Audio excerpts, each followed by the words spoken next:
جو کربلا تک حیات رہنے والی تھی، ان کے حوالے یہ امانت کیا. آپ نے فرمایا کہ ام سلمہ جب یہ مٹی خون بن جائے تو سمجھنا میرا بیٹا شہید کر دیا گیا.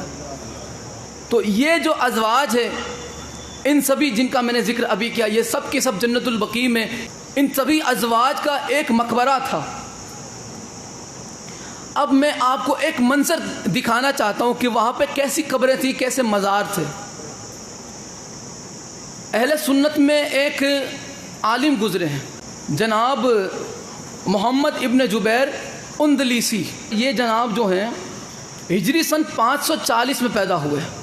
محمد ابن جبیر اندلیسی 540 میں پیدا ہوئے اور 578 میں آپ نے سفر شروع کیا. یعنی انہوں نے مکہ معظمہ، مدینہ منورہ اور جہاں جہاں یہ زیارت کرنے گئے تو وہاں پہ یہ نوٹ بناتے تھے، لکھتے تھے کہ یہاں پہ کیا منظر ہے، کس طرح کے روڈ ہے، کس طرح کے جو ہے باغات ہے، ساری چیزیں انہوں نے وہ منظر کتاب میں لکھتے جا رہے تھے. اسی میں ان کا گزر جو ہے مدینہ منورہ کی طرف ہوا، ان کا راستہ، ان کا سفر. اور وہی مدینہ منورہ میں آپ جنت البقیع بھی گئے. جنت البقیع میں کیسے روزے تھے، کیسا گیٹ تھا، کیسے مزار تھے، کن کا مزار کدھر تھا، یہ انہوں نے اپنے سفر نامے میں لکھا. سفر اس کا نام ہی ہے، سفر نامہ ہے محمد ابن جبیر، سفر نامہ ہے ابن جبیر مختصر کر کے یہ بھی لکھا ہے. اور اس کا اردو ترجمہ بھی اب نیٹ پہ آپ کو مل جائے گا. آپ کی ولادت جو ہے 540 میں ہوئی اور 614 میں آپ کی وفات ہوئی. 578 ہجری کی بات ہے. آپ نے سفر شروع کیا. جب محمد ابن جبیر پہنچے نا مدینہ منورہ جنت البقیع میں، وہ لکھتے ہیں کہ بقیع مدینہ منورہ کے مشرقی حصے میں واقع ہے. اس میں داخل ہونے کے لیے باب بقیع بنایا گیا ہے.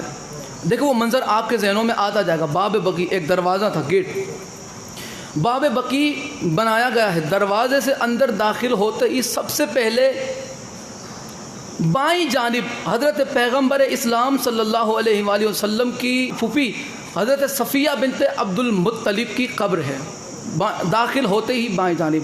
اس کے ساتھ سامنے کی طرف حضرت امام مالک ابن انس، مالکی مسلک کے امام، ٹھیک ہے، مالکی مسلک کے جو امام ہے مالک ابن انس رضی اللہ عنہ کی قبر ہے. یہ اہل سنت کا حوالہ ہے، جس پر چھوٹا سا گنبد تعمیر کیا گیا ہے. اس کے بالکل سامنے کی جانب فرزند رسول صلی اللہ علیہ وآلہ وسلم کی قبر ہے. کون؟ حضرت ابراہیم رسول خدا کے فرزند، جو بچپن میں آپ کا انتقال ہو گیا تھا، جس پر سفید گنبد بنا ہوا ہے.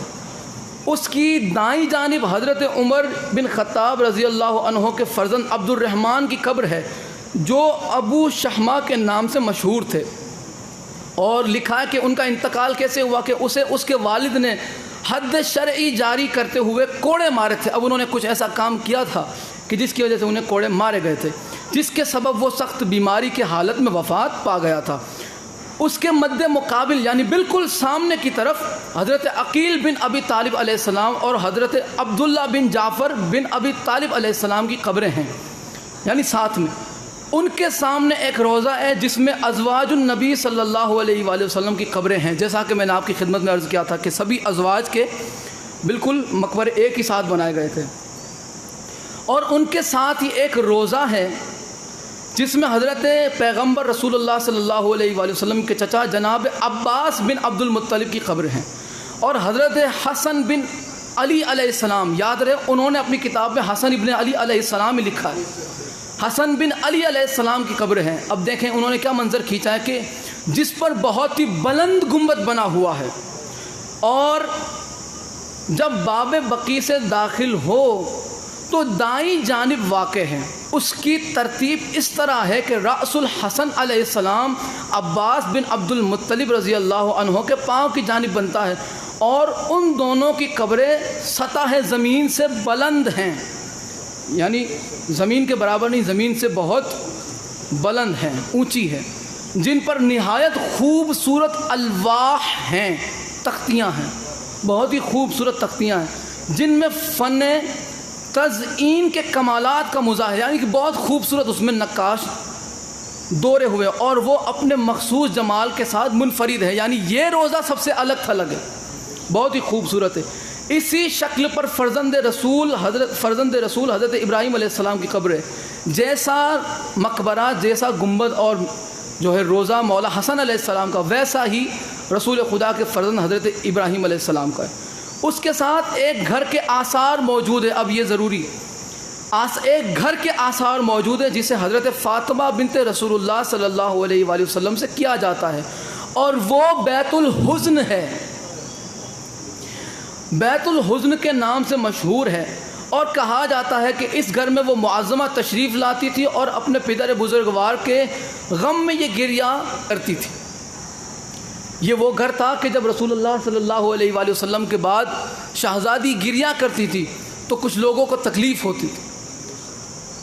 وہ کہتے تھے کہ یا علی، سیدہ سے کہو کہ رونے کا کوئی وقت مقرر کر لے، یا رات کو روئیں یا دن کو روئیں، ہمیں خلل پہنچ رہی ہے.